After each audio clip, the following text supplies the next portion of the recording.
Hello friends, आप सभी का स्वागत है अपने यूट्यूब चैनल एस फार्मा में। तो आप सभी कैसे हो? आई होप कि आप सभी ठीक ही होंगे। तो आज की इस वीडियो में हम बात करेंगे बी फॉर्म फर्स्ट सेमेस्टर का solved long important question. Okay, तो यहाँ पे जितने भी क्वेश्चन आपको मिलेंगे ये सब लॉन्ग वाले मिलेंगे, और जितने भी क्वेश्चन मिलेंगे आपको बिल्कुल फुली सॉल्व्ड क्वेश्चन मिलेंगे।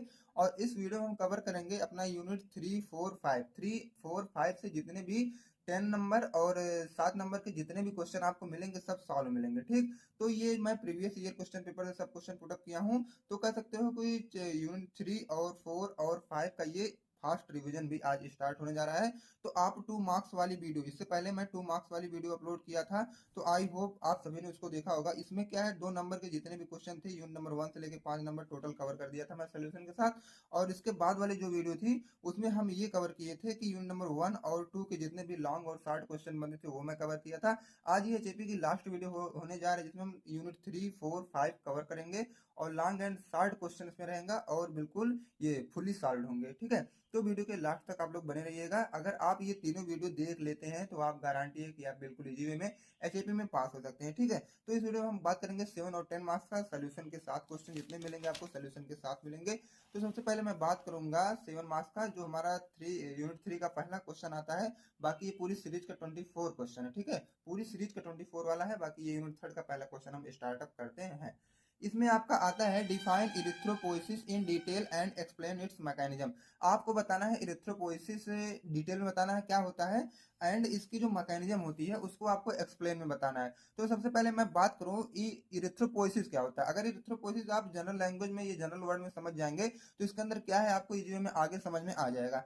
इरिथ्रोपोइसिस अगर देखा जाए तो ये 2 वर्ड से मिलकर बना होता है। एक हमारा होता है इरिथ्रो, और सेकंड वर्ड जो आपका होता है वह है पोइसिस। ठीक है, तो इरिथ्रो माने अगर देखा जाए तो आरबीसी से रिलेटेड होते हैं इरिथ्रो वर्ड, और पोइसिस मतलब होता है फार्मेशन। तो जहां पे आरबीसी का फार्मेशन हो उस कंडीशन को हम क्या बोलते हैं, इरिथ्रोपोइसिस। और आरबीसी क्या है, red blood cells, it is a type of cells. ठीक है, आरबीसी सभी को पता हो गया क्या होता है। बाकी पोइसिस मतलब होता है फार्मेशन, जिसमें आरबीसी का फार्मेशन हो उन्हें हम बोलते हैं एरिथ्रोपोइसिस। अब ये फार्मेशन कैसे हो रहा है आपको पूरा डिटेल मतलब डिफाइन करना है और इसके मैकेनिज्म देखना है। ये तो हम जान गए कि इरिथ्रोपोइसिस में हमारा आरबीसी का फार्मेशन हो रहा है, बट ये कैसे हो रहा है, पूरे इसके पीछे की मैकेनिज्म क्या है ये भी हम लोग देख लेते हैं।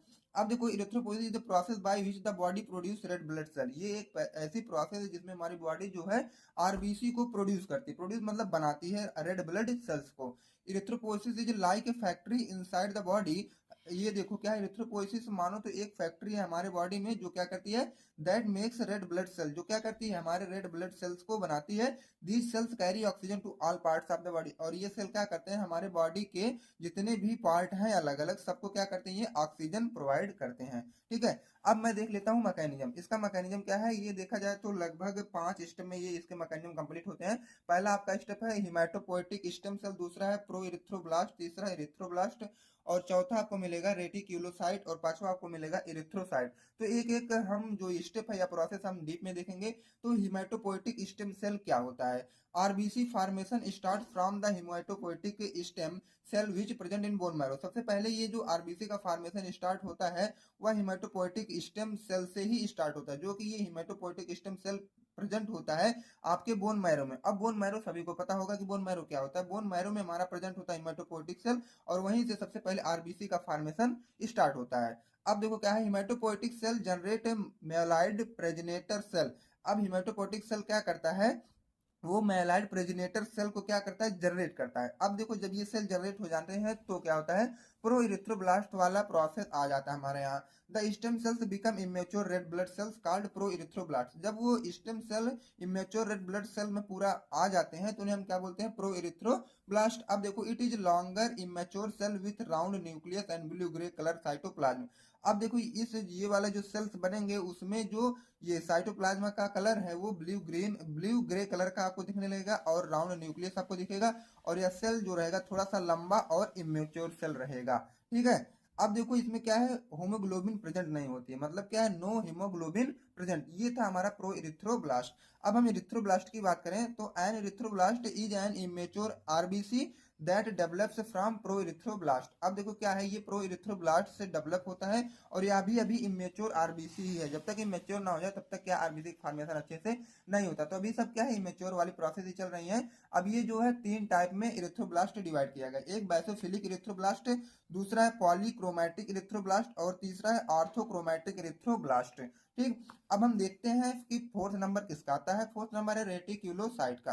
रेटिकुलोसाइट में क्या होता है, without nucleus cell called reticulocyte. अब देखो क्या है, बिना जो न्यूक्लियस के सेल रहेंगे उन्हें हम क्या बोलेंगे, reticulocyte. But still some quantity of RNA is found in, लेकिन अगर यह भी देखा जाए कि इस सेल में न्यूक्लियस ना है, ठीक है, मतलब न्यूक्लियस तो प्रेजेंट नहीं है, लेकिन थोड़े बहुत अमाउंट में आरएनए वहां पे पाए जाएंगे उस सेल में। Reticulocytes are released from the bone marrow into blood stream. अब ये रेटिकुलोसाइट कहाँ से रिलीज होते हैं, हमारे बोन मैरो से रिलीज होंगे और जाएंगे हमारे ब्लड स्ट्रीम तक। ब्लड स्ट्रीम मतलब क्या होता है, ये जो हमारे बॉडी के अंदर जो वेन्स वगैरह है उसमें जो ब्लड फ्लो हो रहा है, ये वेन्स है इसमें ब्लड फ्लो हो रहा है, तो ये क्या करेंगे, बोन मैरो से निकलेंगे और तुरंत आ जाएंगे हमारे ब्लड स्ट्रीम में। कौन, reticulocyte. And they mature with in 1 or 2 days. उसके बाद ये लगभग 1 या 2 दिन में ये मेच्योर हो जाएंगे। ठीक, अब देखो जब मेच्योर हो गए तो इरिथ्रोसाइट मतलब मैच्योर आरबीसी। जब इरिथ्रोसाइट का स्टेज आता है तो यहाँ पे हमारे जो आरबीसी होती है वह पूरा मैच्योर हो जाती है। The reticulocytes become fully mature RBC. RBC ये जो रेटिकुलोसाइट होते हैं ये फुली मैच्योर आरबीसी होते हैं। It has no DNA RNA and nucleus. यहाँ पे कोई ना डीएनए होता, ना आरएनए होता, ना न्यूक्लियस होता। ये आरबीसी एकदम पूरा मैच्योर हो चुकी है। ठीक है, तो आपको क्या बनाना था, आरबीसी ही बनाना था। इरिथ्रोपोएसिस में आपको पहले ही बता दिया कि आरबीसी का फॉर्मेशन करना है, तो हमारा लास्ट स्टेज में आरबीसी बन गया। तो यहीं पे आपका क्वेश्चन भी ये सॉल्व हो चुका है। ठीक है, अगर आपसे 7 मार्क्स का ये क्वेश्चन पूछता है तो आप ऐसे ही इजी वे में आप लिख के आएगा, टोटल आपका 7 मार्क्स मिल जाएगा। ओके, अब हम बात करें नेक्स्ट क्वेश्चन का, तो right A note on blood group. अब देखो ब्लड ग्रुप के बारे में जनरल सभी को पता होगा कि ब्लड ग्रुप क्या होता है। A B O blood group होते हैं। आप सभी अगर मेरे साथ मिल करके सिलेबस खत्म किए होंगे तो ये सारी चीजें मैं आपको सिलेबस जब मैं मतलब पढ़ा रहा था तभी ये अच्छे तरीके से बताया था। लेकिन कोई बात नहीं, अगर आप नहीं भी खत्म किए हैं तो आप केवल मेरे 3 वीडियो देखिए और इजी वे में पास हो जाइएगा। एक 2 मार्क्स वाली तो उसमें मैं 5 यूनिट कवर किया हूँ, उसके बाद जो है 1 और 2 वाली आप देख लीजिएगा, उसके बाद 3 4 5 आप देख ही रहे हैं। ठीक, अब देखो blood groups are also known as blood typing. ये जो ब्लड ग्रुप होता है इसको हम लोग ब्लड टाइपिंग भी बोलते हैं।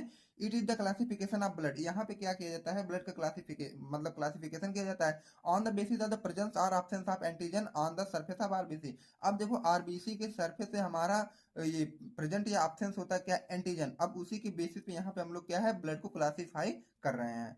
It is also important for blood transfusion means transfer of blood cells. अब देखो ये ब्लड ट्रांसफ्यूजन के लिए भी बहुत ही महत्वपूर्ण होता है। अब ये ब्लड ट्रांसफ्यूजन क्या होता है, ट्रांसफर ऑफ ब्लड सेल्स। इस ब्लड ट्रांसफ्यूजन में क्या होता है, मतलब एक आदमी का ब्लड दूसरे आदमी में क्या है, इंसर्ट करवाया जाता है, ये होता है ब्लड का ट्रांसफ्यूजन। अब it help in diagnosis of some blood grouping related disease. अब देखो जब मतलब कुछ ऐसे डिजीज होती हैं जहाँ पे ये ब्लड ग्रुप क्या है, डिजीज को डायग्नोसिस करने में भी हेल्प करता है। अब हम आगे इसकी बात करें तो there are 2 main blood group. अगर देखा जाए तो 2 ही मेन ब्लड ग्रुप होते हैं पूरे सिस्टम में, which are responsible for people's blood group, जो कि लोगों के ब्लड ग्रुप के लिए यही रिस्पॉन्सिबल होते हैं। जैसे कि एबीयू ब्लड ग्रुप एक होता है, एक हमारा होता है आरएच फैक्टर। अब एबीयू ब्लड ग्रुप तो देखो क्या होता है, it is most important system which is based on A and B antigen. ये देखो क्या है, सबसे पहले तो क्या ये मोस्ट इंपॉर्टेंट सिस्टम होता है जो कि बेस्ड होता है ए और बी एंटीजन पर। ठीक, अब on the surface of RBC and the circulating antibodies A and be in plasma. अब ये क्या होता है कि आरबीसी के सरफेस पे ये एंटीबॉडी हमारी सर्कुलेट करती है प्लाज्मा में, कौन, ए और बी एंटीबॉडी। ठीक है, अब combination of protein and their antibodies form 4 type of blood. ये जो है इसका मतलब अगर कॉम्बिनेशन किया जाए प्रोटीन का या तो एंटीबॉडीज का तो ये 4 टाइप से हुआ है, जैसे type A, type B, type O और type A B. Type A में क्या है, it consist of protein A and antibodies for protein B. इसमें क्या होता है, प्रोटीन ए रहेंगे और अगर एंटीबॉडीज देखा जाए तो इसमें प्रोटीन बी रहेंगे। तो इससे पहले हम लोग क्या बोले कि प्रोटीन का कॉम्बिनेशन और एंटीबॉडी के कॉम्बिनेशन पे 4 टाइप को डिवाइड किया गया। तो टाइप ए में जो हमारा है प्रोटीन ए रहेगा, consist of protein A, antibodies में प्रोटीन बी रहेंगे। ठीक है, अब देखो टाइप बी क्या है, it consist of protein B and antibodies का रहेंगे प्रोटीन ए। अब टाइप ओ की बात करें, it does not consist of any protein, इसमें कोई प्रोटीन नहीं रहता है, बट है बोथ द एंटीबॉडी, लेकिन दोनों क्या है, एंटीबॉडीज ही आपको दिखेंगे। टाइप ए भी क्या है, it consist of protein A and B but no antibodies. अब देखो प्रोटीन कंसिस्ट करेंगे ए और बी, लेकिन एंटीबॉडीज कोई नहीं रहेगी, लेकिन यहाँ पे दोनों एंटीबॉडीज थी, यहाँ पे कोई नहीं रहेंगी। तो माइनर माइनर डिफरेंस है, आप लोग कॉन्सेप्ट लगा के ही याद कर लीजिएगा। अब देखो हमारा एबीओ ब्लड ग्रुप तो कंफर्म हुआ क्या होता है। अब हम बात करें आर एच फैक्टर या सिस्टम, या आर एच फैक्टर से नाम से पूछे क्वेश्चन, या तो आर एच सिस्टम। कभी कभी ये 2 मार्क्स में भी पूछता है, तो मैं ये 2 मार्क्स वाले वीडियो सीरीज में मैं ये अपलोड कर दिया हूँ, मतलब आप सभी को पढ़ा दिया हूँ। अब देखो अगर नहीं भी देखे हैं तो यहाँ आप लोग देख लीजिए। आर एच फैक्टर मतलब system, it was first detected in rhesus monkey. सबसे पहले जो ये आर एच फैक्टर या आर एच सिस्टम था, इसको हम लोग रिसस मंकी में डिटेक्ट किए थे, ठीक है। अब देखो this system is mainly used for the identification of presence and absence of RH antigen on the surface of RBC. अब देखो आरबीसी के सरफेस, सॉरी फ्रेंड्स, आरबीसी के सरफेस पे ये जो आरएच एंटीजन है वो प्रेजेंट है कि एब्सेंट। सबसे पहले हम लोग इसको आरबीसी के सरफेस पर ही आइडेंटिफाई किए थे। If Rh antigen present on the surface of RBC then it is positive. अगर आरएच एंटीजन हमारे आरबीसी के सरफेस पे अगर ये प्रेजेंट है तो हम उन्हें क्या बोल देते हैं, पॉजिटिव। अगर ये नहीं है तो हम उसे क्या है, नेगेटिव बोल देते हैं। अगर है तो पॉजिटिव, अगर नहीं है तो नेगेटिव। अब क्या है क्या नहीं है इसको देखो कि आरबीसी के सरफेस पे अगर आरएच एंटीजन प्रेजेंट है तो पॉजिटिव हो जाएंगे, अगर आरबीसी के सरफेस पे आरएच एंटीजन एब्सेंट है तो निगेटिव हो जाएंगे। और इसको सबसे पहले हम लोग रिसस मंकी में देखे थे, ठीक है, आइडेंटिफाई किए थे। और इसको किस अकॉर्डिंग देखा जाता है कि आरबीसी के सरफेस पे वो है कि नहीं, आरएच एंटीजन या आरएच एंटीजन अगर प्रेजेंट रहेंगे तो उन्हें हम क्या बोलेंगे, पॉजिटिव वाला बोल देंगे, ठीक है। नहीं है तो निगेटिव वाला। ये इसका टोटल समरी था। अब draw the structure of lymph node and right its function. आपको यहाँ पे क्या करना है, लिम्फ नोड का स्ट्रक्चर बनाना है और इसका फंक्शन को आप बता देना है। बिल्कुल आप 7 नंबर आसानी से आप पा सकते हो।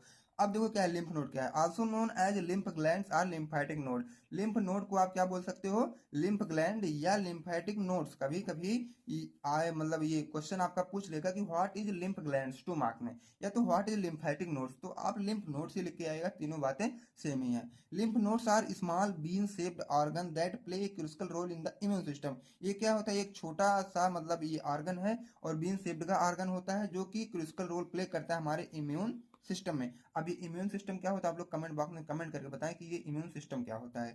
दे filter lymph fluid and waste. ये क्या करता है, लिम्फ फ्लूइड को फिल्टर करता है। ये जो हमारे लिम्फ फ्लूइड होते हैं इनको ये फिल्टर करता है, और वास्ट जो हमारे बॉडी में होते हैं उनको ये फिल्टर करता है। अब बात आई इसके स्ट्रक्चर की, तो मैं आपको स्ट्रक्चर बता दूं। ये हमारा है स्ट्रक्चर, ठीक है। यहाँ पे आपको मिलेगा ऊपर कॉर्टेक्स, और यहाँ पे आपका इसका जो कवरिंग लेयर इसको आप कैप्सूल बोल सकते हो, और इसके अंदर का जो आएगा इसको आप पैराकॉर्टेक्स बोल सकते हो। और इधर से जो है इफरेंट लिम्फेटिक वेसल्स यहाँ पे, ठीक है। और जो अंदर सेंटर पार्ट में आपको दिखाई देगा वो मेडुला रहेगा, और यहाँ पे जो आपको दिखेगा वो एफरेंट लिम्फेटिक है। ओके, तो स्ट्रक्चर भी आपका क्लियर हुआ होगा। अब हम बात करते हैं नेक्स्ट आगे वाला। तो हमारा आगे है इसका मतलब ये जो मैं आपको स्ट्रक्चर में दिखाया हूँ, तो ये 3 पार्ट में आपको दिखा होगा ना। तो 3 पार्ट में जैसे कॉर्टेक्स है, पैराकॉर्टेक्स और मेडुला है। अब हम यही तीनों पार्ट को डिटेल में देख लेते हैं और इसके फंक्शन देख लेते हैं, बस यहाँ भी हमारा क्वेश्चन कवर हो जाता है। अब कार्टेक्स देखो क्या है, it is the outer zone of densely packed lymphocytes from which lymph inter. जहां से लिम्फ इंटर करता है वहां पे जो हमारे लिम्फोसाइट होते हैं वह आउटर जोन में डेंसली पैक्ड होते हैं, मतलब बहुत ही अच्छे से वह पैक होते हैं। उन्हें हम बोलते हैं कॉर्टेक्स वाला एरिया या कॉर्टेक्स बोलते हैं। अब देखो पैरा कॉर्टेक्स क्या होता है, it is present between the cortex and medulla. ये कॉर्टेक्स और मेडुला के बीच में प्रेजेंट होंगे, ठीक है, मतलब उपस्थित रहेंगे। And it's comprises of T lymphocyte, और ये क्या है, टी लिम्फोसाइट इनके साथ मतलब रहेंगे। अब मेडुला की बात हम करें तो इट इज डेंसली ऑक्युपाइड, ठीक है, ये डेंसली ऑक्युपाई होते हैं माइक्रोफेज से, ठीक है। The beta cell and the antibody producing plasma cells migrated from cortex into medulla. अब ये देखो क्या सीधे लिखा गया है, it is densely occupied by microphage by the beta cell. अब देखो जिसमें बीटा सेल्स होते हैं वहां पे माइक्रोफेज भी प्रेजेंट होते हैं, ये मतलब उसी से ये घिरे होते हैं। And the antibody producing plasma sales, और वहां पे जो एंटीबॉडी रहेगी वो प्लाज्मा सेल को प्रोड्यूस करती रहेगी, और जो कि माइग्रेट हुए रहेंगे कॉर्टेक्स से मेडुला तक। ये थे हमारे मेडुला। अब हम बात करें इसके फंक्शन के, तो फंक्शन स्टार्टिंग में कुछ फंक्शन आपको बताया था कि वास्ट रिमूवल होंगे, फ्लूइड को मेंटेन किए रहेंगे, डिटॉक्सिफिकेशन में ये हेल्प करेंगे। तो वास्ट रिमूवल मतलब आप क्या समझते हो, remove vast toxin and access fluid from tissue and organ. अब देखो हमारे टिश्यू और जितने भी ऑर्गन होते हैं वह कुछ ना कुछ वास्ट मटेरियल क्या करते हैं, वो प्रोड्यूस करते रहते हैं। तो उनको रिमूव करने के लिए हमारा लिम्फ नोड ही रिस्पॉन्सिबल होता है, तो इसीलिए क्या है, वास्ट रिमूवल इसको कहा जाता है। अब फ्लूइड बैलेंस क्या होता है, maintain fluid balance bye returning access fluid into the blood stream. अब देखो क्या है, बहुत से जैसे हमारे बॉडी में क्या है, ब्लड स्ट्रीम से मतलब जो फ्लूइड होते हैं वो एक्सेस अमाउंट में होने लगते हैं, ठीक है। तो एक्सेस अमाउंट में हुए तो उनको मेंटेन करना ही बहुत मतलब ये मतलब जरूरी हो जाता है। तो ये जरूरी वाला काम कौन करते हैं, हमारे ये लिम्फ वाले करते हैं, इसीलिए इनको आ गया फ्लूइड बैलेंस में इनका फंक्शन। अब हम बात करें डिटॉक्सिफिकेशन में, तो remove toxin and heavy metals from the body. हमारे बॉडी में जो देखो होते हैं ना टॉक्सिक मटेरियल और हैवी मेटल जो कि हमारे बॉडी के लिए पॉइजन का काम करते हैं, उनको रिमूव करने के लिए भी हमारा लिम्फ ही रिस्पॉन्सिबल होता है, जो हम पढ़ेंगे डिटॉक्सिफिकेशन में। ठीक है, ये इसका था फंक्शन। अब हम इस क्वेश्चन का इस यूनिट का लास्ट अगर क्वेश्चन की बात करें तो elaborate the process of blood coagulation. ठीक है, ये क्वेश्चन है, recognise in detail about process of blood coagulation. या तो कुछ इस तरह क्वेश्चन पूछेगा 10 नंबर में, या तो define blood coagulation, right in detail about different stage involve blood coagulation, या तो इस तरह पूछेगा, या तो what is blood coagulation, right in detail about it's process. ठीक है, तो यह जो आपका क्वेश्चन है मोस्ट इंपॉर्टेंट है, क्योंकि यह जो क्वेश्चन अगर आप देखोगे तो यह बार बार रिपीटेड क्वेश्चन है और यह क्वेश्चन अब की बार भी आ सकता है। क्वेश्चन को सभी समझ में आ गया होगा। अब हम बात करेंगे कि मैकेनिज्म ऑफ कोगुलेशन, मतलब इस जो क्वेश्चन था आपका उसका मैं सोल्यूशन बताऊं। तो सबसे पहले कोगुलेशन क्या होता है उसको हम जानेंगे, उसके बाद हेमोस्टेसिस ये कैसे होता है। अब देखो ये कोगुलेशन क्या होता है, कोगुलेशन मींस क्या है, it is also known as blood coagulation और क्लॉटिंग। यहाँ पे हम लोग पढ़ रहे हैं एचएपी, तो हमें ब्लड की ही क्लॉटिंग देखनी है, मतलब ब्लड का ही कोगुलेशन देखना है, तो इसे आप ब्लड कोगुलेशन या क्लॉटिंग के नाम से भी आप जान सकते हो कोगुलेशन को। अब coagulation referred term as a haemostasis. अब ये देखो जो ब्लड कोगुलेशन है इसको एक वर्ड से और हम जान सकते हैं, हेमोस्टेसिस। अब ये हेमोस्टेसिस क्या होता है, it is A physiological process that arrest the bleeding from raptured blood vessels through the blood coagulation और क्लॉटिंग। ये क्या करते हैं, एक फिजियोलॉजिकल प्रोसेस है जो कि क्या है, ब्लीडिंग को अरेस्ट करता है। ठीक है, जो भी ब्लड वेसल्स रैप्चर्ड हैं उनको पकड़ के उसको रोक देता है। ठीक है, ये था हमारा। और ये जो हो रहा है, वैसे ये कोई हमारी ब्लड वेसल्स है और यहाँ पे रैप्चर्ड है, यहाँ से जो ब्लड है वो निकल रहा है, फटाफट निकले जा रहा है। तो हेमोस्टेसिस कंडीशन अंडर में ये होता है, ये जो रैप्चर्ड सेल है इनको पकड़ लेता है, पकड़ के इसे पूरा सील पैड कर देता है, तब जाके हमारी ब्लड नहीं निकलती है। तो ये जो होता है ये 3 प्रोसेस में, जैसे कि vasoconstriction, platelet plug formation, coagulation, और आगे जो है अब मैं एक एक को जब डिटेल में आपको बताऊंगा तो इजी वे में आपको ये समझ में आ जाएगा। सबसे पहले हम बात करेंगे वैसो कॉन्स्ट्रिक्शन का। वैसो कॉन्स्ट्रिक्शन, इस वर्ड से आपको पता चल जाना चाहिए कि ये वैसो कॉन्स्ट्रिक्शन क्या होता है। वैसो मतलब होता है वेसल्स, कॉन्स्ट्रिक्शन मतलब होता है कॉन्स्ट्रिक्ट हो जाना। तो जो हमारी वेसल्स होती हैं जब इस कंडीशन में कॉन्स्ट्रिक्ट हो जाती है, मतलब पतली पड़ जाती हैं, तो क्या होता है, vaso constriction is the narrowing और constriction of blood vessels. Vaso constriction में क्या होता है, जो हमारी ब्लड वेसल्स होती है वो तो कॉन्स्ट्रिक्ट हो जाती हैं या तो नैरो हो जाती हैं, which reduces blood flow and increase blood pressure. जब ये पतली हो जाएंगी तो जाहिर सी बात है ब्लड का प्रेशर जो है वह बढ़ जाएगा। मान लो क्या है, इस कंडीशन में ये ब्लड की जो ये वेसल्स हैं वो इतनी चौड़ी है तो ब्लड आसानी से फ्लो हो रहा है, लेकिन जब दूसरा कंडीशन है तो ये पतली हो गई तो ये आसानी से फ्लो तो नहीं होगा, बहुत प्रेशर से फ्लो होगा ना। तो यही हमारा वैसो कॉन्स्ट्रिक्शन की जो हमारी वेसल्स होती है वो थोड़ी सी पतली पड़ जाती हैं। तो जब यहाँ पे देखो डैमेज हुआ तो वैसो कॉन्स्ट्रिक्शन क्या करवाता है कि उसे थोड़ा थोड़ा डैमेज, सॉरी, थोड़ा थोड़ा मतलब ये नैरो करवाना या कॉन्स्ट्रिक्ट करवाना स्टार्ट करता है। तो सबसे पहले उसको कॉन्स्ट्रिक्ट करवाएगा, उसके बाद देखो सेकंड वाला प्लेटलेट प्लग फॉर्मेशन।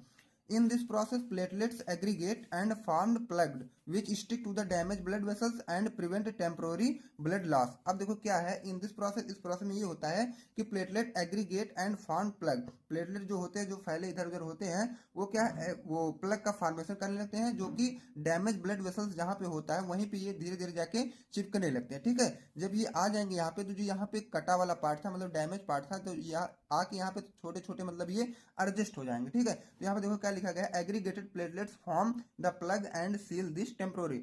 अब जो भी प्लेटलेट्स थे यहाँ पे आके एग्रीगेट हुए और ये मतलब टेम्पोररी के लिए वो वाले जो एरिया है उसको थोड़ी सी बंद कर देंगे, मतलब सील या पैक टेम्पोररी के लिए कर देंगे। उसके बाद देखो क्या है, कोगुलेशन में क्या होता है हमारा, इसमें कुछ स्टेप इन्वॉल्व होते हैं और यही स्टेप बिल्कुल मोस्ट इंपॉर्टेंट हो जाते हैं। प्लेटलेट्स प्लेट्स एयर, ठीक है, पहले जो हमारे प्लेटलेट्स होंगे वो एयर से कांटेक्ट बनाएंगे तो थ्रोम्बोप्लास्टिन हमारा बनेगा। अब थ्रोम्बोप्लास्टिन जो है वो कैल्शियम के साथ और प्रोथ्रोम्बिन के साथ तो थ्रोम्बिन बनाएगा।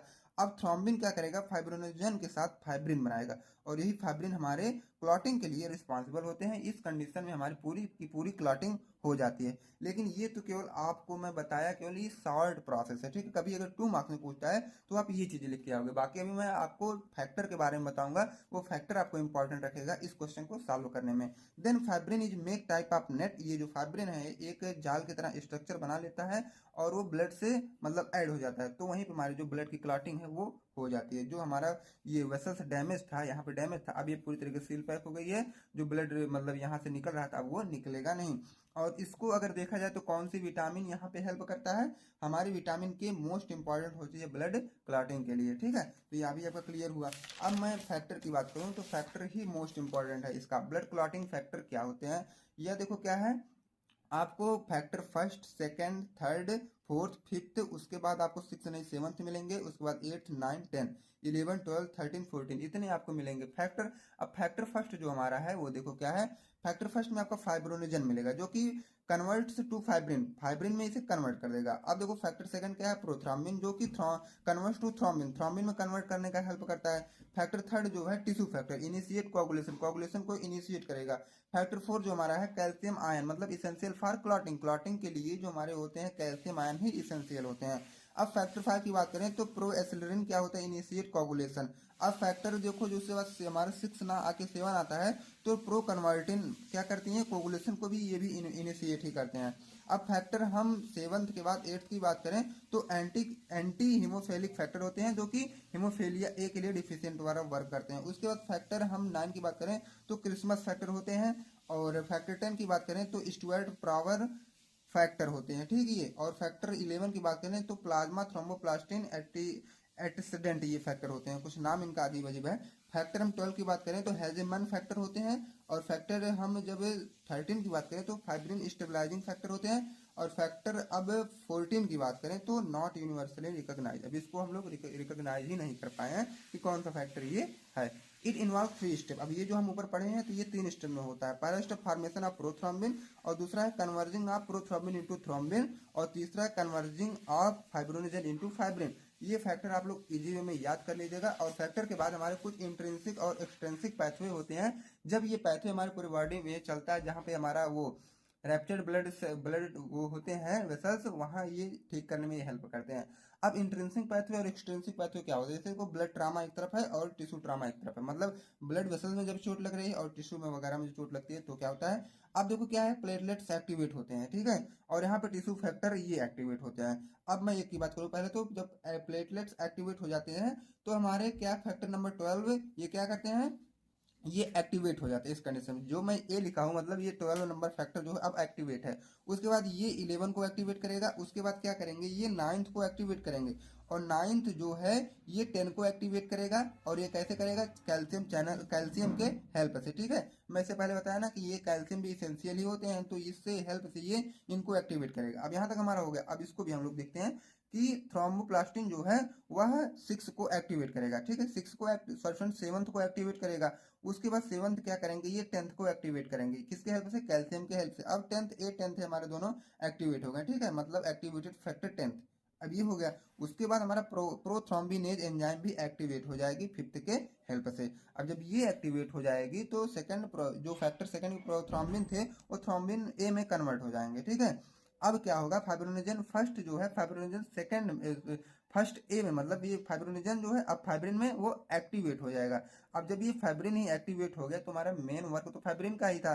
These are insoluble protein fibre which forms clot, ये इंसॉल्युबल प्रोटीन फाइबर्स होते हैं जो कि क्लॉटिंग में हेल्प करते हैं। तो जब यही बन जाता है तो ये एक नेट की तरह स्ट्रक्चर ले लेता है। जब नेट की तरह स्ट्रक्चर ले लेता है तो वो सील कर देता है। जो हमारे ब्लड वेसल थे यहाँ पे कटे वगैरह थे जो डैमेज थे तो इनको ये सील कर देता है। तो क्लॉट बन गया तो बस कहानी यहीं पे खत्म हो जाती है। तो हमारा कोगुलेशन का मैकेनिज्म इतना था। तो अगर आप सभी को समझ में आया होगा तो बहुत अच्छी बात है, और अगर नहीं भी आया तो कमेंट आप तुरंत करो, जो भी डाउट हो तो आप पूछ सकते हो कमेंट बॉक्स में। अब हम बात करें तो हम यूनिट नंबर 4 की, ठीक है। तो यूनिट नंबर 3 सभी का क्लियर हुआ होगा। अब ये जो आपको यूनिट नंबर 4 में 2 मार्क्स के क्वेश्चन दिख रहे हैं ये ऑलरेडी मैं चैनल पर अपलोड ही कर दिया हूँ, आप सब देख भी लिए होंगे आई होप। अगर नहीं भी देखे हैं तो उसको आप लोग देख लीजिएगा। अब हम सेवंथ मार्क्स के क्वेश्चन की बात करें जो हमारे यूनिट नंबर 4 का आता है, तो वह हमारा पहला क्वेश्चन जो बनेगा, examine the difference between sympathetic and parasympathetic nervous system. आपको सिंपैथेटिक और पैरासिम्पैथेटिक नर्वस सिस्टम के बारे में आपको बताना है। अब देखो सिंपैथेटिक नर्वस सिस्टम क्या होते हैं, सबसे पहले मैं इसकी बात करूं तो prepare the body to respond to stress और डेंजर। ये क्या करेंगे, हमारी बॉडी को क्या करेंगे, ये मतलब रिस्पॉन्ड करवाएंगे स्ट्रेस और डेंजर से, पहली बात। और दूसरी क्या है, increase heart rate and blood pressure to prepare the body for action. अब देखो जो हमारी बॉडी एक्शन में आती है ना, कुछ काम करने के लिए हम लोग जब उत्तेजित होते हैं तो ब्लड प्रेशर को ये क्या करते हैं और हार्ट रेट को थोड़ी सी बढ़ा देते हैं। अब decrease digestion and absorption of nutrients, ये न्यूट्रिएंट्स जो हम लोग खाना वगैरह खाते हैं ना, उनके एब्जॉर्प्शन और डाइजेशन को थोड़ा सा घटा देते हैं। Release stored energy sources such as glucose and fatty acid. अब देखो जब इसको ये घटा देंगे तो जो हमारे बॉडी में कुछ एनर्जी स्टोर होती है उनको यह रिलीज करने में मतलब हेल्प करते हैं हमारे सिंपैथेटिक नर्वस सिस्टम। तो ये पॉइंट आप लोग अपने नोटबुक में नोट भी कर लो। फिफ्थ नंबर हमारा है originates from the thoracic and lumbar spinal cord. ये अगर देखा जाए तो ये ओरिजिनेट्स होते हैं हमारे थोरेसिक और ल्यूमरल स्पाइनल कार्ड से। और ये क्या करते हैं, release non epinephrine to transmit signal. ये देखो क्या करेंगे, नॉन एपिनेफ्रिन भी रिलीज करेंगे सिग्नल के ट्रांसमिट के लिए। अब decrease blood flow to the digestive system. अब देखो जो हमारे डाइजेस्टिव सिस्टम में ब्लड फ्लो होता है उसको ये घटा देंगे। अब ब्रीथिंग रेट को बढ़ा देंगे। अब उसके बाद क्या है, decrease salivation and TA production, TA का प्रोडक्शन और सलाइवेशन के प्रोडक्शन को ये घटा देंगे। अब हम बात करें दूसरा मतलब क्या है, पैरासिम्पैथेटिक नर्वस सिस्टम का, तो help the body recover from stress and promotes relaxation. ये जो हमारी बॉडी अभी इससे पहले वाले में जो सिंपैथेटिक नर्वस सिस्टम में स्ट्रेस में आए हुए थे, अब ये क्या करेंगे, स्ट्रेस और रिलैक्स करेंगे हमारी बॉडी को। मतलब जैसे आपको अगर स्ट्रेस हुआ है तो पैरासिम्पैथेटिक नर्वस सिस्टम एक्टिवेट होगा, आप ये रिलैक्स हो जाएंगे तुरंत, ठीक है। अब उसके बाद decrease heart rate and blood pressure, ये ब्लड प्रेशर जो बढ़ा हुआ था सिंपैथेटिक नर्वस सिस्टम में वो उनको घटाएंगे और हार्ट रेट को थोड़ा सा कम करेंगे। Stimulate digestion and absorption of nutrient, तो हमारा ये सिंपैथेटिक नर्वस सिस्टम में हमारा ये डाइजेशन और एब्जॉर्प्शन न्यूट्रिएंट का नहीं हो रहा था, लेकिन इसमें स्टिमुलेट मतलब स्टार्ट हो जाएगा। Help the body conserve energy, और इसमें क्या है, जो ये सिंपैथेटिक नर्वस सिस्टम में जो हमारी एनर्जी जो है स्टोर थी उसको ये मतलब ये रिलीज करवाते हैं, लेकिन इसमें क्या होता है, ये कंजर्व कर लेती है, जो लोग खाना खाते हैं वहां से ये एनर्जी को कंजर्व करके रख लेती है। Originates from the brain stem and sacral spinal cord, ये कहाँ से स्टार्ट होते हैं, ब्रेन स्टेम से और सैक्रल स्पाइनल कार्ड तक। अब रिलीज एस्टिलकोलिन टू ट्रांसमिट सिग्नल, इसमें क्या है, एस्टिलकोलिन रिलीज होंगे सिग्नल को ट्रांसमिट करने के लिए, और उसमें हमारा नॉरएपिनेफ्रिन ट्रांसमिट हो रहा था, ठीक है, सिग्नल के लिए। अब increase blood flow to the digestive system, और हमारे डाइजेस्टिव सिस्टम में ये क्या कर रहे थे, ब्लड फ्लो को ये बढ़ाएंगे और वो वाला घटा रहा था। स्लो डाउन ब्रीथिंग रेट, और ये ब्रीथिंग रेट को कम करेंगे जहाँ की हमारा सिंपैथेटिक नर्वस सिस्टम बढ़ा रहा था। Increasing salivation and tear production, अब देखो ये क्या करेंगे, सैलिवेशन और टीयर प्रोडक्शन को भी बढ़ाएंगे, और अगर ये देखा जाए सिंपैथेटिक नर्वस सिस्टम में तो ये हमारे घटा रहे थे। Help with sleep and relaxation, अब देखो हमें ये हमारे नींद में भी ये हेल्प करते हैं थोड़ा, और रिलैक्स हमारी बॉडी है इसमें भी हेल्प करते हैं, ठीक है। तो ये 7 नंबर का आपका कवर हुआ। अब हम बात करेंगे नेक्स्ट क्वेश्चन का, तो discuss the mechanism of physiology of vision. अब देखो हम लोग बात करेंगे कि फिजियोलॉजी ऑफ विजन मतलब जैसे हम कोई भी चीज देख पा रहे हैं तो कैसे देख रहे हैं, किसकी हेल्प से देख रहे हैं, ये सब क्या है, फिजियोलॉजी ऑफ विजन में हमें देखना होता है। अब देखो सबसे पहले इसमें हेल्प करता है स्क्लेरा। स्क्लेरा मतलब क्या है, इसमें अलग अलग आई के पार्ट होते हैं ना, यही सब हेल्प करते हैं। जैसे कि स्क्लेरा हो गया, कॉर्निया हो गया, आइरिस हो गया, पिपुल हो गया, लेंस हो गया, रेटिना हो गया, ऑप्टिक नर्व हो गया, यही सब हमारे मैकेनिज्म ऑफ ये विजन में ही हेल्प करते हैं। देखो फिजियोलॉजी ऑफ विजन या मैकेनिज्म ऑफ विजन ये पूछता है तो आप लोग डाइवर्ट ना होइएगा, क्वेश्चन एक ही है, बाकी आंसर यही सेम आप लिख के आइएगा, ठीक है। Here are involve different parts of eye, इसमें क्या है, आई के अलग अलग पार्ट जो है वो इन्वॉल्व होंगे। जैसे कि आपका स्क्लेरा सबसे पहले आएगा। अब it is the outer layering, ठीक है, it is the sorry friends, it is the outer covering A protective tough white layer called the sclera. आप स्क्लेरा किसे बोलते हो, जो हमारी आंखों में सफेद वाला पार्ट होता है उन्हें हम क्या बोलते हैं, ये स्क्लेरा, ठीक है। ये आउटर कवरिंग भी होते हैं हमारे आंखों में, और एक प्रोटेक्टिव मतलब हमारे आंख को ये प्रोटेक्ट करने की भी हेल्प करते हैं, जो कि व्हाइट लेयर में हमारे आंखों में प्रेजेंट होते हैं, उन्हें हम बोलते हैं स्क्लेरा। तो सीधे सीधे आप ये समझिएगा, जो हमारे आंखों में सफेद वाले पार्ट होते हैं उन्हें हम बोलते हैं स्क्लेरा। अब हम बात करें सेकंड की, तो कॉर्निया क्या होता है, the front transparent part of the sclera. अब स्क्लेरा में जो सबसे पहले मतलब फ्रंट पे जो ट्रांसपेरेंट पार्ट होता है उन्हें हम बोलते हैं उन्हें हम बोलते हैं क्या, कॉर्निया। अब देखो and light inter I through cornea, और जो हमारे आंख में लाइट एंट्री करती है वो कॉर्निया के ही हेल्प से करती है, तो ये सब था हमारा कॉर्निया। अब आइरिस की बात करें तो ए डार्क मस्कुलर टिश्यू, ये क्या होता है, एक डार्क मस्कुलर टिश्यू होता है, and ring like structure behind the cornea, cornea के पीछे एक रिंग लाइट का स्ट्रक्चर और डार्क मस्कुलर टिश्यू होता है, उन्हें हम आइरिस के नाम से भी जानते हैं, या तो उन्हें हम आइरिस बोलते हैं। अब पीपल की बात करें तो a small opening in the iris, iris में एक छोटी सी ओपनिंग होती है, उन्हें हम बोलते हैं क्या है, प्यूपिल। अब देखो लेंस क्या होता है, behind the pupil there is a transparent structure. अब देखो प्यूपिल के पीछे एक ट्रांसपेरेंट स्ट्रक्चर होता है, उन्हें हम बोलते हैं लेंस। अब रेटिना की बात करें तो it is light sensitive layer that consist of numerous nerve cell. अब देखो रेटिना आप वहां से पहचान सकते हो, इसमें क्या है, बहुत से नर्व सेल आके ऐड रहेंगे और ये थोड़ी लाइट सेंसिटिव होती है, तो इन्हें हम क्या बोलते हैं, रेटिना। अब हम बात करें ऑप्टिक नर्व का। ऑप्टिक नर्व ये दो प्रकार के होंगे, मतलब दो टाइप इनका होगा, कोन और रॉड। अब कोन क्या होते हैं और रॉड क्या होते हैं? कौन सा nerve cell that are more sensitive to bright light. ये कौन से जो होते हैं, ये नर्व सेल होते हैं जो कि ब्राइट लाइट में बहुत ही ज्यादा सेंसिटिव होते हैं। They help in colour vision. ये क्या करते हैं, कलर विजन में हेल्प करते हैं। जैसे मैं बता रहा हूँ कि ये ब्लू पेन से लिखा गया है, तो इसके लिए रिस्पॉन्सिबल होंगे हमारे कोन्स वाले सेल्स, ठीक है। अब रॉड्स क्या होते हैं? Rods are the optic nerve cells that are more sensitive to dim light. ये डिम लाइट में बहुत ही सेंसिटिव होते हैं और ये ब्राइट लाइट में होते हैं। They help peripheral vision. ये क्या करते हैं, चारों तरफ की चीजें देखने में लिए हेल्प करते हैं, ठीक है। तो ऑप्टिक नर्व में कोन और रॉड है, ये समझ में आ गया होगा। ये देखो कभी कभी 2 मार्क्स में कभी पूछता है कि हमारे मतलब आई में 2 सेल प्रेजेंट हो तो उनका नाम लिखो, तो कोन और रॉड आप लोग लिख के आएगा। या तो पिगमेंट वगैरह पूछता है तो आप लोग 2 मार्क्स वाली वीडियो जरूर देखें, वहां पर मैं इस सारी चीजें मैं आपको बताया हूँ, ठीक है। अब मैकेनिज्म की हम बात करें तो मैकेनिज्म ऑफ विजन क्या होता है? तो सबसे पहले क्या, light rays from an object inter into I through cornea. अब किसी भी ऑब्जेक्ट से रिफ्लेक्ट होके जो भी लाइट आती है हमारे आंखों पे, वो कॉर्निया के हेल्प से मतलब वो इंटर करती है, ठीक है। अब क्या होता है, now light passes through aqueous hammer and inter into people. अब जो लाइट होती है वो एक्वस हैमर के हेल्प से, मतलब उसके रूट से होते हुए वह प्यूपिल में उसकी एंट्री होती है। एक्वस हैमर मतलब होता है जो हमारे आंखों में ये मतलब थोड़े थोड़े ना पानी वाला पार्ट होता है, उन्हें हम बोलते हैं एक्वस हैमर। अब now light enter into lens. अब जो लाइट है वो लेंस के हेल्प से इंटर करेगी and then lens focus on the light rays on the retina. अब ये लेंस भी फोकस करेगा, तुरंत आएगी रेटिना पे, सारी बातें आ जाएगी रेटिना पे। The retina convert into nerve impulses. अब रेटिना क्या करेगी, नर्व इम्पल्स तक उसे भेजेगी, which send the brain through optic nerve. अब देखो क्या है, ऑप्टिक नर्व के हेल्प से अब वह ब्रेन तक चली जाएगी।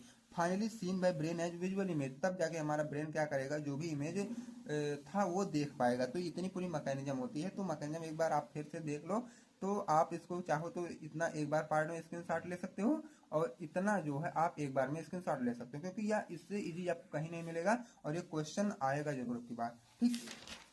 अब हम आगे की बात करें तो हमारा है explain the physiology of hearing in detail. अब तक हम क्या देखे थे, विजन का देखे थे ना। अब आपको हियरिंग का देखना है, ठीक है। तो हियरिंग का अगर आपको देखना है तो मैं अब बात करूं तो हियरिंग का, हियरिंग मतलब क्या है, अगर हियरिंग का पूछ रहा है तो जाहिर सी बात हुआ आपके ईयर से रिलेट करेगा। तो सबसे पहले आप ईयर बताओ, तो ईयर क्या होता है? The year is sensitive organ of the human body. तो सभी को पता है कि जो हमारा ईयर होता है वो सेंसिटिव पार्ट होता है हमारे ह्यूमन बॉडी का, ठीक है। Human being have a pair of years each present in the other side of the head. अब देखो ह्यूमन बीइंग में जो ये ईयर होता है वो पेयर में प्रेजेंट होता है, जो कि हमारे हेड के दोनों तरफ होता है। Ear is the organ responsible for hearing as well as maintaining body equilibrium. Ear जो होता है ये तो रिस्पॉन्सिबल होता है सुनने के लिए, लेकिन कहीं उससे अधिक क्या है, हमारे बॉडी के बैलेंस को मेंटेन या इक्विलिब्रियम करने में भी हेल्प करता है। अब अगर देखा जाए स्ट्रक्चर ईयर का, तो ये 3 टाइप से डिवाइड किया गया। अगर ये देखो 10 मार्क्स का अगर ये क्वेश्चन पूछता है तो मैं 10 मार्क्स के अकॉर्डिंग भी इसे सॉल्व करवा दे रहा हूँ, ठीक है। तो आप अगर 10 मार्क्स का पूछेगा तो आप कंटेंट आपको बहुत पर्याप्त है यहाँ पे। It consist of 3 parts, external ear, middle ear, internal ear. अभी अगर देखा जाए उसका डिवाइड 3 टाइप में किया गया, एक एक्सटर्नल ईयर, एक मिडिल ईयर, एक इंटरनल ईयर। तो सबसे पहले मैं बात करूँ एक्सटर्नल ईयर की, तो ये एक्सटर्नल ईयर क्या होता है? एक्सटर्नल ईयर मतलब क्या, ऑरिकल। ऑरिकल जिसे आप पिना बोल सकते हो, ऑडिटरी मीटर जिसे आप ऑडिटरी कैनाल बोल सकते हो। अब हम एक एक की फिर बात करें तो आर्कल या पिना क्या होता है? The auricle comprises thin plate of elastic cartilage covered by a layer of skin. It consist of funnel like curves that collect sound wave and transfer them to middle ear. अब मैं एक्सटर्नल ईयर की बात कर रहा हूँ, तो आप external ear अपना टच करो एकदम ऊपर से, तो आपको कुछ इसी तरह का शेप ऊपर दिखाई देगा ना, एक कह सकते हो तो कुप्पी की तरह। जो आप टच कर रहे हो, जो आपको टच में आ जा रहा है कान, वही क्या है, आर्गल पिन्ना, जो कि इधर उधर का पूरी साउंड को कलेक्ट करके लाता है एक सेंटर पे। तो कुप्पी क्या करती है, ऐसे मान लो कुप्पी है तो सारी चीजें कलेक्ट करके लाके एक सेंटर पे छोड़ता है, तो ये भी सारी चीजें कलेक्ट करके लाके एक सेंटर पे रखेंगे, जिन्हें हम बोलते हैं आर्कल या पिन्ना।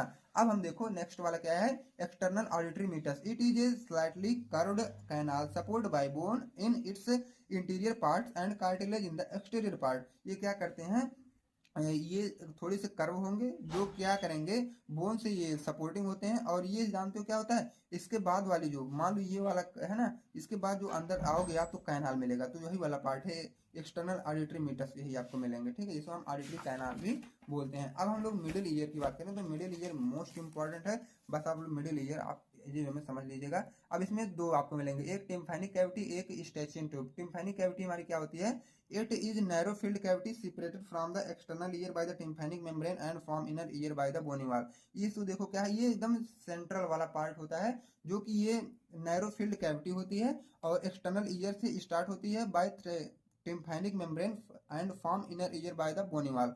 ठीक है। अब देखो टिम्पैनिक कैविटी आप सभी को समझ में आएगा। स्ट्रेचिंग ट्यूब क्या होता है, the stretching tube is 4 centimetre long. सबसे पहले तो क्या है, ये 4 सेंटीमीटर लंबे होंगे। That equaliser air pressure on the other side of the tympanic membrane. अब टिम्पैनिक मेम्ब्रेन पे जैसे कुछ जब हवा चलती है ना, तो सभी लोग बोलते हैं कान में हवा आ रही है, तो उसी प्रेशर को ये मेंटेन करता है हमारा stretching tube. It connects the tympanic cavity with nasopharynx. ये नासोफेरिंक्स से और टिम्पैनिक कैविटी दोनों एक साथ में ये कनेक्ट होते हैं। ठीक है। अब मैं इसके फिगर की बात करूं तो ये हमारा ये कान का पूरा एक बड़ा सा अच्छा सा फिगर है। तो आपको एक कॉर्नर में दिख रहा होगा इनर ईयर। ठीक है, यहाँ पे आपको दिख रहा होगा इनर ईयर, और यहाँ पे आपको ये सब ओसिकल्स आपको दिख रहे हैं, जिसमें ओसिकल्स हमारे तीन बोन्स हमारे कान की प्रेजेंट होती हैं, माइलियस, इनकस, स्टेपस, ये तीनों आपको दिख रहे होंगे। अब देखो यहाँ पे क्या है, स्टैचियन ट्यूब है, जो इसके पहले मैं आपको बताया, तो लास्ट वाली हमारी स्टैचियन ट्यूब होती है। और आपको इतना जो पार्ट है ये मिडिल ईयर, और इसके बाद यहाँ तक का पार्ट जो है ये आउटर ईयर। ठीक है, मिडिल ईयर, आउटर ईयर, ये आपको पता चल गया। ठीक है। अब इनर ईयर हमारा एकदम लास्ट में होता है, जो एकदम अंदर वाला पार्ट होता है, उन्हें बोलते हैं इनर ईयर। तो ये, और देखो इधर क्या है, ईयर पिना है ये। ठीक है, ईयर पिना, और ये एक्सटर्नल ईयर वाला पार्ट है, जहाँ से साउंड वेव इंटर होती है। और देखो साउंड वेव यहाँ से जब इंटर होती है, तो ये कैनल के हेल्प से हमारी आती है मेन में। तो यहाँ पे क्या है, आवाज को क्या है, एम्पलीफाई किया जाता है। जो हम धीरे से आवाज बोल रहे हैं, उसको तेजी से करके एम्पलीफाई करके तब ये अंदर भेजते हैं, तब ये ब्रेन तक सिग्नल देते हैं, तब हमारी कोई भी चीजें हम सुन पाते हैं। अभी मैं इसको फिजियोलॉजी में आपको बता दूंगा अच्छी तरीके से। अब उसके बाद देखो इनर ईयर क्या होता है, बोनी लेबिरिंथ और मेम्ब्रेनियस लेबिरिंथ क्या होते हैं। तो बोनी लेबिरिंथ क्या होता है, the bone labyrinth comprises A vestibules. ये इसमें क्या है, वेस्टिब्यूल होते हैं, और 3 सेमी सर्कुलर कैनाल, इसमें 3 तो छोटी छोटी कैनाल भी होती हैं, और स्पाइरली क्वाइल्ड कोक्लिया, और ये एक यहाँ पे कोक्लिया भी प्रेजेंट होती है। मैं बताऊंगा कोक्लिया क्या होता है। और ये पेरिलिम्ब से पूरे भरे होते हैं, एक फ्लूइड होता है जिससे वो भरे होते हैं। अब मेम्ब्रेनस लेबिरिंथ क्या होता है, the bony labyrinth surrounded the membranous labyrinth. अब देखो जो बोनी लेबिरिंथ होता है, वो मेम्ब्रेनस लेबिरिंथ से पूरा घिरा होता है। It comprises sensory receptor. इसमें क्या है, सेंसरी रिसेप्टर भी ये अपने साथ रखता है। अब देखो फिजियोलॉजी ऑफ हियरिंग, ये हियरिंग की फिजियोलॉजी क्या होती है, अब इसकी बात हम करें तो पिना, पिना मतलब बाहर वाला पार्ट सभी को पता होगा। उसके बाद मिलता है आपका ऑडिटरी कैनल, उसके बाद आपको मिलेगी टिम्पैनिक मेम्ब्रेन, उसके बाद आपको मिलेगा ओसिकल्स, ओसिकल्स के बाद आपको ओवल विंडो, ओवल विंडो के बाद कोक्लिया, उसके बाद हेयर सेल, उसके बाद ऑडिटरी नर्व, उसके बाद ब्रेन। अब देखो कि आप के कानों तक आवाज कैसे पहुंचती है। जो बाहर वाला होता है, जितने भी आवाज होती है सबको कलेक्ट करके ये ऑडिटरी कैनल के हेल्प से टिम्पैनिक मेम्ब्रेन तक वो भेज देता है। और जब टिम्पैनिक मेम्ब्रेन तक आ जाती है बात, तो वो ओसिकल्स को देता है। तो ओसिकल क्या करता है, वहां पे एक ओवल विंडो रहती है, ओवल विंडो के हेल्प से ये कोक्लिया तक देता है। और कोक्लिया में एक भरा होता है लिक्विड। ठीक है, इसमें एक लिक्विड भरे होते हैं, जो कि आवाज को यहीं से एम्पलीफाई भी होता है। जैसे जब ये लिक्विड होता है, इधर से आवाज आ गई। ठीक है, मान लो ये मैं आपको एक तालाब बना रहा हूँ, ये तालाब है, और तालाब में इसमें पूरा पूरा पानी भरा हुआ है। ठीक है, तो जब आप इसमें एक कंकड़ डालोगे, तो एक ऐसे कंकड़ डाल रहे हो, तो अब इसमें जो पानी है वो थोड़ा सा वाइब्रेट करेगा, मूवमेंट, मतलब इसमें आएगा थोड़ा, ऐसे ऐसे करके, ऐसे ऐसे करके फ्लो आएगा ना। तो सभी लोग इसको देखे भी होंगे। तो जब ये आवाज आती है इस लिक्विड में, तो जब इस लिक्विड में टकराती है, तो इसमें थोड़ा सा वेव आती हैं, वेव। ठीक है, तो जब वेव आती हैं, तो तब जाके वो हेयर सेल से वो टकरा जाती हैं। जब हेयर सेल से टकराती हैं, तो वो आती है तुरंत ऑडिटरी नर्व तक। ऑडिटरी नर्व तक जब आ जाएगी, तो वो नर्व क्या करेगी, तुरंत ब्रेन को सिग्नल या मैसेज कर देगी, तुरंत जो हम आवाज बोल रहे हैं वो आपको सुनाई दे देगी। ठीक है, तो ये था हमारा पूरा फिजियोलॉजी ऑफ हियरिंग। अब देखो मैं 10 मार्क्स के अकॉर्डिंग इसको कवर करवा रहा हूँ। तो अगर ये देख लो डिसऑर्डर भी, ईयर के डिसऑर्डर क्या होते हैं। अब मतलब ईयर में कौन कौन से डिजीज हो सकते हैं या कौन कौन से कमी हो सकती हैं। तो ear infection are the most common illness in infants. अगर देखा जाए तो यंग चिल्ड्रन में और इन्फेंट्स में तो ईयर इन्फेक्शन बहुत तेजी से इस समय चल ही रहा है। अब देखो एक आता है टिनाइटस। टिनाइटस में क्या होता है, ए रोरिंग इन द ईयर। कभी नहीं देखते हो, सभी लोग बोलते हैं कि हमारे कान में एक जैसे सीटी की तरह बज रहा है, तो ये होता है टिनाइटस। मतलब आपके कान में हमेशा वो वाली आवाज आपको हमेशा सुनती रहेगी, तो ये है आपका टिनाइटस। अब देखो some ear disorder can result in hearing disorder and deafness. अब देखो क्या है, डीफनेस और एक और भी होते हैं जैसे हियरिंग डिसऑर्डर, वो भी क्या है, हियरिंग डिसऑर्डर में ही आएंगे, जैसे डीफनेस वगैरह। ठीक है। अब हम फंक्शन ऑफ ईयर की बात करें, तो सबसे पहला हियरिंग है, तो प्राइमरी फंक्शन सभी को पता है, और इक्विलिब्रियम को ये मेंटेन करते हैं, और साउंड वेव को ये कलेक्ट करते हैं। ओके, तो आई होप कि आपको ये वाला क्वेश्चन जो था explain the physiology of hearing in detail समझ में आ गया होगा। अब देखो ये जो हमारा 36 आता है, describe the basic anatomy of I with the help of diagram. अब देखो, या तो आपको यहाँ पे केवल आई का पूरा सिस्टम आपको कवर करना है, मतलब आई क्या होती है, इसकी फिजियोलॉजी क्या होती है, विजन क्या है, स्ट्रक्चर वगैरह सारी चीज आपको कवर करना है। और 10 मार्क्स का भी वही पूछेगा, आई वाला है, ठीक है। तो हम आई को इतने डिटेल में देखते हैं कि वो पूरे अगर 10 मार्क्स का या 7 मार्क्स का किसी में पूछता है तो आप उसे इजी वे में करके आ सको, ठीक है। तो हम इसको 10 मार्क्स के अकॉर्डिंग कवर करेंगे। तो यहाँ पे आपको दिख रहा होगा ह्यूमन आई। तो इससे पहले मैं जब सिलेबस कवर करवा रहा था तब भी मैं इसको आप सभी के लिए इंपॉर्टेंट ही बताया था। तो आज आप इंपॉर्टेंट वीडियो में भी इंपॉर्टेंट क्वेश्चन आप लोग देख ही रहे हो, ठीक है। अब देखो क्या है, it is the highly specialised sense organ present in human body and responsible for the vision या साइट। अब ये क्या होते हैं, जो हमारे ह्यूमन बॉडी के अंदर ये ऐसे सेंस ऑर्गन प्रेजेंट होते हैं जो हाईली स्पेशलाइज्ड होते हैं और ये रिस्पॉन्सिबल होते हैं किसी भी चीज को देखने के लिए, ठीक है। ये ह्यूमन आई इज रफली 2.3 सेंटीमीटर इन डायमीटर। अगर एक ह्यूमन आई देखी जाए तो ये लगभग 2.3 सेंटीमीटर इनका डायमीटर होता है। And it is almost spherical ball filled with some fluid. अब देखा जाए अगर इसमें, तो एक स्फेरिकल बॉल होता है जिसमें कुछ फ्लूइड हमारे भरे होते हैं। It consist of the following parts. अगर इसमें देखा जाए तो इसमें कुछ पार्ट्स होते हैं। जैसे मैं स्ट्रक्चर की बात करूं तो यहाँ पे आपको स्ट्रक्चर दिख रहा होगा आई का, ठीक। तो इसको आप स्क्रीनशॉट भी ले सकते हो आपके अपने एग्जाम में बनाने के लिए, ये एक अच्छा फिगर है। अब यहाँ पे 1 2 3 आपको दिख रहा होगा, लेकिन इसका मतलब अभी नहीं आपको समझ में आया होगा, ठीक है। तो आप देख लो, ये 1 का मतलब होगा ऑप्टिक नर्व, 2 का मतलब ऑप्टिक डिस्क। मैं इसको यहाँ पे नहीं लिखा क्योंकि यहाँ पे थोड़ा सा जगह भी कम था और आपका फिगर तो थोड़ा सा बेकार हो सकता था ना। तो ऑप्टिक नर्व है, दूसरे नंबर पे ऑप्टिक डिस्क, तीसरे नंबर पे फोविया सेंट्रलिस, चौथे नंबर पे रेटिना, पांचवें पे स्क्लेरा, छठवें पे कोराइड, सातवें पे सिलेरी बॉडी और आठवें पे लेंस, नौवें पे कॉर्निया, 10वें पे पीपुल, 11वें पे एक्वस बॉडी और 12वें पे आइरिस। अब हम एक एक को डिटेल में देखेंगे। इससे पहले मैं अभी आपको डिटेल में एक एक को दिखाया था ना, तो फिर हम एक एक को डिटेल में देखेंगे कि ये स्क्लेरा क्या है। इट इज आउटर कवरिंग, ये क्या है, ऊपर वाली कवरिंग होती है, ए प्रोटेक्टिव टफ व्हाइट लेयर। और हमारी आंखों में जो ये सफेद वाला पार्ट होता है उसको आप स्क्लेरा भी बोल सकते हो। अब हम बात करें कि कॉर्निया का, the front transparent part of the sclera is called cornea. अब स्क्लेरा की जो सबसे ऊपर वाली ट्रांसपेरेंट पार्ट होती है उन्हें हम कॉर्निया बोल सकते हैं। ये क्या करते हैं, light enter the eye through cornea. जो हमारे आंखों में लाइट आती है वह कॉर्निया की हेल्प से ही इंटर कर पाती है। अब हम बात करें आइरिस का, तो आइरिस क्या होता है, ये डार्क मस्कुलर टिश्यू, ये क्या है, एक डार्क मस्कुलर टिश्यू होता है और रिंग लाइक स्ट्रक्चर होता है जो कि कॉर्निया के पीछे होते हैं, उन्हें हम आइरिस बोलते हैं। अब प्यूपिल की बात करें, a small opening in this iris is known as pupil. अब देखो आयरिस में एक छोटी सी ओपनिंग होगी, मतलब मान लो ये आपकी आयरिस है तो इसी में एक छोटी सी ओपनिंग होगी जिसको हम क्या बोलते हैं, पीपल। अब it's size control with the help of iris. और इसकी जो पीपल की साइज है ये किसके हेल्प से कंट्रोल की जाती है, आयरिस के हेल्प से कंट्रोल की जाती है, ठीक है। इसकी size, it controls the amount of light that enter the eye. अब देखो हमारे आंखों में कितनी अमाउंट में लाइट इंटर करना है इसको प्यूपिल ही हमारा ये कंट्रोल करता है। अब हम लेंस की बात करें तो बिहाइंड द पीपल, पीपल के पीछे हमारा प्रेजेंट होता है lens. There is a transparent structure, इसका जो भी स्ट्रक्चर होता है वो भी ट्रांसपेरेंट होता है जिन्हें हम लेंस बोलते हैं। By the action of ciliary muscles it change it shape to focus light on the retina. अब सिलरी मसल्स के एक्शन के हेल्प से अपनी जो शेप वगैरह है सब चेंज करते रहते हैं, तब जाके ये रेटिना पे इनकी लाइट जो फोकस कर पाती है। अब जो रेटिना की हम बात करें तो it is light sensitive layer that consist of humerus nerve cell. अब इसे कोई मतलब सर्फन न्यूमरस है, इसमें क्या है, बहुत से नर्व सेल आके ऐड हो जाते हैं। तो ये नर्व सेल्स जो होती हैं, जो भी सिग्नल आगे से मिलता है वो हमारे ब्रेन तक ये पहुंचा देती हैं ऑप्टिक नर्व के हेल्प से। तब उसके बाद जो हमारे ऑप्टिक नर्व होते हैं उसमें दो सेल प्रेजेंट होते हैं, एक कोन एक रॉड। अब कौन सेल क्या करेंगे, ये जो है मोर सेंसिटिव होंगे ब्राइट लाइट के लिए जो कि कलर विजन में हेल्प करेंगे। और रॉड सेल पे जो कि है ये मतलब ये भी ऑप्टिक नर्व होते हैं जो कि मोर सेंसिटिव होते हैं डिम लाइट के लिए, जो कि पूरी तरह के मतलब ये चारों तरफ की चीजें देखने में ये हेल्प कराएंगे हमारे ऑप्टिक नर्व्स में जो प्रेजेंट है रॉड्स, ओके। अब हम फिजियोलॉजी की बात करें तो फिजियोलॉजी क्या होती है, इसकी फिजियोलॉजी भी हम लोग समझ ही लेते हैं। तो सबसे पहले क्या है, जो लाइट है, light rays from an object inter into I through cornea. अब देखो किसी भी ऑब्जेक्ट से रिफ्लेक्ट होके जो भी आए मतलब ये लाइट आती हैं वो कॉर्निया के हेल्प से हमारे बॉडी हमारे आंखों में इंटर करेंगे। Now light passes through aqueous hammer and inter into people. अब देखो एक्वस हैमर इससे पहले मैं बताया था ना, तो एक ऐसे होती है जो हमारे आंखों में पानी वाला पार्ट, इसको हम बोलते हैं एक्वस हैमर। तो उसके हेल्प से लाइट क्या है आएगी हमारे प्यूपिल तक, ठीक है। अब now light enter into lens. अब लाइट जो है लेंस में एंट्री करेगी, then lens focus the light rays on the retina. उसके बाद लेंस जो करेगा उस लाइट के फोकस को पूरा मतलब अपनी फोकस बनाएगा रेटिना पर, ठीक है।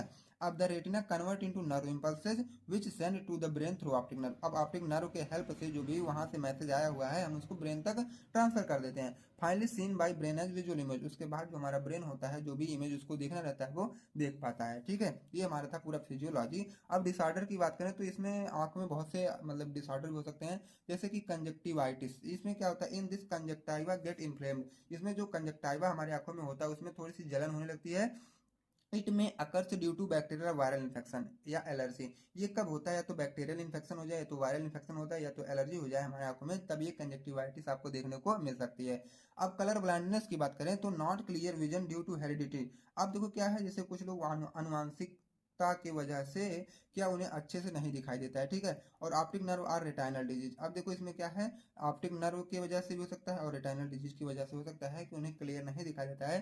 तो इस कंडीशन वाली जो डिजीज होती है वो कलर ब्लाइंडनेस हो सकती है। अब नाइट ब्लाइंडनेस क्या होता है, difficulty in vision in night, रात में हमें देखने में थोड़ी सी डिफिकल्टी होती है, जैसे लो लाइट में हम नहीं देख पाते हैं।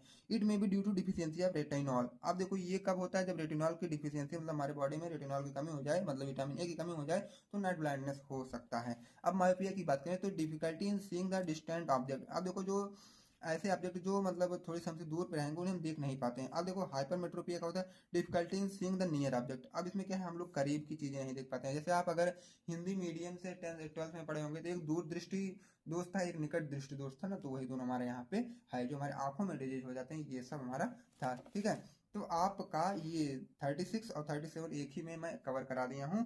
अब हम बात करेंगे यूनिट नंबर 5 का। तो यूनिट नंबर 5 का स्टार्टर तो होता है 2 मार्क्स का, तो ऑलरेडी मैं 2 मार्क्स का कवर ही कर दिया हूँ। आई होप कि आप सभी लोग उसको देख ही लिए होंगे। अब हम इसमें जो 7 मार्क्स का क्वेश्चन आता है, तो ये हमारा क्वेश्चन आता है define the mechanism of blood circulation. हम लोग क्या है, ब्लड सर्कुलेट कैसे करवाते हैं। देखो blood circulation, the heart is a vital organ that pumps blood through out the body. Heart को अगर देखा जाए तो एक हमारा ये वाइटल ऑर्गन होता है जो हमारे पूरे बॉडी में ब्लड को पंप करता है। तो ठीक है, तो ये था हमारा हार्ट, यही क्या करते हैं, पूरे ये रिस्पॉन्सिबल होते हैं हमारे पूरे बॉडी में ब्लड को पंप करने के लिए। ठीक है, ये जो हार्ट है यही रिस्पॉन्सिबल होता है। ओके, अब हम बात करें आगे, तो the main function of heart is to circulate the blood to all over the body. अब अगर मेन फंक्शन देखा जाए हार्ट का, तो हमारे बॉडी में जितने भी ऑर्गन है वहां पे ब्लड पहुंचाना ही इनका काम होता है। अब देखो ये सब कैसे होता है, जैसे कि देखो ऊपर आपको मैं लंग्स डिनोट किया हूँ, नीचे बॉडी टिश्यूज। अब देखो ये कैसे पूरा मतलब ब्लड इधर से उधर कैसे हो रहा है, तो बॉडी टिश्यूज जब CO2 मतलब डीऑक्सीजनेटेड ब्लड चलेगा तो वो सबसे पहले वेना कावा में आएगा। ठीक है, तो वेना कावा आपको यहाँ देखो लिख भी रहा होगा, तो यहाँ से जो हमारा ब्लड चला सबसे पहले वो वेना कावा में ही आता है। उसके वेना कावा के बाद राइट आर्टरियम में वो चलेगा, राइट आर्टरियम के बाद ये राइट वेंट्रिकल तक जाएगा। राइट वेंट्रिकल तक कैसे जाएगा, ट्राइकस्पिड वाल्व के हेल्प से। उसके बाद क्या है, पल्मोनरी आर्टरीज में जाएगा। उसके बाद ये जो डीऑक्सीजनेटेड ब्लड थे वो लंग्स में एंट्री करेंगे, और जब लंग्स में एंट्री करेंगे तो वह जो ब्लड था हमारा वो ऑक्सीजनेटेड होकर तब बाहर निकलेगा। उसके बाद पल्मोनरी वेन्स में आएगा, उसके बाद लेफ्ट आर्टरियम में आएगा, वो बाइकस्पिड वाल्व के हेल्प से लेफ्ट वेंट्रिकल में भी आएगा। उसके बाद आयोटा में आएगा हमारा। उसके बाद ये जो ऑक्सीजनेटेड ब्लड थे फिर हमारे बॉडी टिश्यूज में आ जाएंगे, फिर वो अपना जो भी फंक्शन है वो सब स्टार्टअप ये कर देंगे वहां पे, और यही जो पूरा सर्कुलेशन ये चलता रहेगा। ठीक है, तो ये था हमारा ब्लड सर्कुलेशन। अब ये तो केवल ओवरव्यू आपका एक डायग्रामेटिक था। अब मैं अगर इसको थ्योरेटिकल आपको दिखाऊं तो जो आपको लिखना क्या है, अब आप इसे देख लो। ड्यूरिंग सर्कुलेशन, सर्कुलेशन के दौरान oxygen and nutrients deliver to the tissue and CO2 waste material carry away from the tissue. अब देखो क्या है, जब ये सर्कुलेशन होता है तो ऑक्सीजन और न्यूट्रिएंट्स जो कि हमारे टिश्यू के लिए ये सब रिस्पॉन्सिबल होते हैं वो डिलीवरी हो जाते हैं। उसके बाद vast material carry away from the tissue. अब देखो जो हमारे टिश्यू के लिए रिस्पॉन्सिबल होते हैं न्यूट्रिएंट्स वगैरह वो आ जाते हैं, और जो नहीं होते हैं तो वो क्या है, वास्ट मटेरियल में चले जाते हैं, बाहर टिश्यू से दूर चले जाते हैं। It is divide into 2 way, इसको हम लोग 2 वे में डिवाइड किए, एक सिस्टमिक सर्कुलेशन, एक पल्मोनरी सर्कुलेशन। सिस्टमिक सर्कुलेशन क्या है, O2 blood to all over body. ये सिस्टमिक सर्कुलेशन क्या है, जब ऑक्सीजनेटेड ब्लड पूरे हमारे पूरे बॉडी में फैल जाएगा तो सिस्टमिक सर्कुलेशन। अब जब CO2 blood from body to lungs. अब देखो पल्मोनरी सर्कुलेशन क्या है, CO2 blood from body to lungs. जो डीऑक्सीजनेटेड ब्लड है जब बॉडी से लंग्स में जाएंगे तो वो पल्मोनरी सर्कुलेशन रहेगा। ठीक है, कौन सर्कुलेशन रहेगा, पल्मोनरी सर्कुलेशन। अब देखो फर्स्टली ऑक्सीजनेटेड ब्लड मतलब O2 वाले blood pump into left atrium from lungs through pulmonary veins. ये हो जाएगा। उसके बाद देखो क्या है, left atrium pump blood into left ventricle, जो लेफ्ट आर्टरियम रहेंगे वो ब्लड को पंप करेंगे लेफ्ट वेंट्रिकल तक बाइकस्पिड वाल्व की हेल्प से। उसके बाद then this oxygenated blood pump to all body through aorta in body. अब देखो ये जो ऑक्सीजनेटेड ब्लड है ये हमारे पूरे बॉडी में चला जाएगा एओर्टा की हेल्प से। Oxygen and nutrients delivered and CO2 vast carried. अब देखो ये क्या है, सभी को साथ में जाएंगे, ऑक्सीजन और न्यूट्रिएंट डिलीवर हो जाएंगे और डीऑक्सीजनेटेड और वास्ट सभी साथ में रहेंगे, ठीक है। Then this deoxygenated CO2 blood pumped into right atrium through inferior and superior vena cava। अब देखो inferior और superior वेना कावा के हेल्प से ये जो डीऑक्सीनेटेड ब्लड थी वो राइट आर्टरियम तक ये पंप किए जाएंगे, ठीक। अब the right atrium pump blood into right ventricle through tricuspid valve. अब ट्राइकस्पिड वाल्व के हेल्प से ब्लड को हम लोग राइट वेंट्रिकल तक पंप करते हैं राइट आर्टरियम से, ठीक है। अब देखो ये जो वाल्व होता है ये रोकता है कि जो हम ब्लड को पंप किए हैं वो बैक फ्लो ना हो, तो ये बैक फ्लो से ये रोकता है वाल्व हमारा। Now this deoxygenated blood pump into lungs. अब ये जो डीऑक्सीजनेटेड ब्लड थे वो लंग्स में फिर पंप हो जाएंगे, मतलब आ जाएंगे थ्रू पल्मोनरी आर्टरी, पल्मोनरी की आर्टरी के हेल्प से। CO2 release O2 carry and further start circulation. CO2 release होंगे, O2 मतलब साथ में रहेंगे और वहां से सर्कुलेशन स्टार्ट हो जाएगी, ठीक है। तो ये जो आपका ये जो थ्योरी है, अगर आप यहाँ पे ये वाला आप डायग्राम आप समझ जाते हैं तो आप इसके अंदर की जो थ्योरी आप बना के लिख सकते हो, और अगर चाहो तो आप ये वाला फिगर भी बना सकते हो, ठीक है। अगर आप ये वाला फिगर बना देते हो तो आपको एक अच्छा नंबर मिल सकता है। अब हम नेक्स्ट क्वेश्चन की बात करें तो elaborate the layer and chamber of heart, ठीक है। तो ये था हमारा एलाबोरेट एंड चैम्बर। अब देखो हम हार्ट से स्टार्ट करते हैं क्योंकि यह जो क्वेश्चन है आपका ये 10 मार्क्स का है, और 10 मार्क्स का जो क्वेश्चन है तो अगर हम हार्ट से स्टार्ट करेंगे तो आपका थोड़ा सा कंटेंट भी लंबा होगा और इजी में आप लिख भी पाएंगे और नंबर भी अच्छा मिलेगा। सबसे पहले हम हार्ट से ही स्टार्ट करते हैं। The heart is a muscular organ that pumps blood in the whole body. Heart हमारा एक मस्कुलर ऑर्गन होता है जो हमारे पूरे बॉडी को ब्लड को पंप करने में हेल्प करता है, और ये रेगुलरली कोन शेप्ड का हॉलो मस्कुलर ऑर्गन होता है और ये 10 सेंटीमीटर लॉन्ग होता है। इसका वेट 250 ग्राम होता है एडल्ट फीमेल में, और एडल्ट मेल में इसका वेट जो होता है 100 ग्राम होता है। अगर इसके लोकेशन की बात करें तो it is lie on the thoracic cavity in the space between lungs and behind the sternum. आप देखो ये थोरेसिक कैविटी में इसकी लोकेशन होती है जो कहाँ से होता है, लंग और स्टर्नम, ठीक है, उसके बीच में ये प्रेजेंट होते हैं। अब हम लेयर ऑफ हार्ट, जो हमारा मेन क्वेश्चन था layer and valve of heart, सबसे पहले हम बात करेंगे लेयर का। तो यहाँ पे आप जब हार्ट के बाद आप ये वाला फिगर बना दीजिएगा, यहाँ पे तो ये कंपलसरी है फिगर बनाना, ठीक है, तब जाके आप 10 मार्क्स पाएंगे। अब हम लेयर ऑफ हार्ट की बात करें तो 3 लेयर होते हैं, पेरिकार्डियम, मायोकार्डियम, एंडोकार्डियम, ठीक है। तो सबसे पहले हम बात करें कि पेरिकार्डियम ये क्या होता है। पेरी मतलब a protective sac around the heart. अब देखो हार्ट के चारों तरफ एक प्रोटेक्टिव सैक होता है जिन्हें हम बोलते हैं pericardium. The pericardium is a thin fibrous sac that surround and protect the heart. ये क्या है, थिन होते हैं, फाइब्रस सैक होते हैं जो कि हमारे हार्ट को सुरक्षा प्रोवाइड करते हैं। It's like a protective covering that keep the heart safe. और ये एक प्रोटेक्टिव कवरिंग होते हैं जो कि मतलब हमारे हार्ट को ये सेफ मतलब अच्छी तरीके से ढके रहते हैं, तो उन्हें हम बोलते हैं पेरिकार्डियम। अब इसके फंक्शन देख लें तो प्रोटेक्ट द हार्ट, तो ये सब पहला है कि हमारे हार्ट को ये सुरक्षा प्रोवाइड करते हैं और हार्ट को अपने ही प्लेस पे ये जकड़ कर पकड़ कर रखे रहते हैं। अब it is two type, fibrous pericardium और सीरस पेरिकार्डियम। अब फाइब्रस पेरिकार्डियम क्या होता है, the outer layer made up of tough fibrous tissue. ये क्या है, आउटर लेयर होते हैं जो बने होते हैं टफ और फाइब्रस टिश्यू के।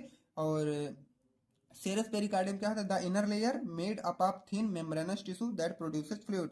अब देखो ये अंदर वाले लेयर होते हैं जो कि थिन और मेम्ब्रेनस टिश्यू से बने होते हैं जो कि प्रोड्यूस फ्लूइड को प्रोड्यूस करते रहते हैं। अब मायोकार्डियम की बात करें तो the myocardium is the middle layer of the heart वाल।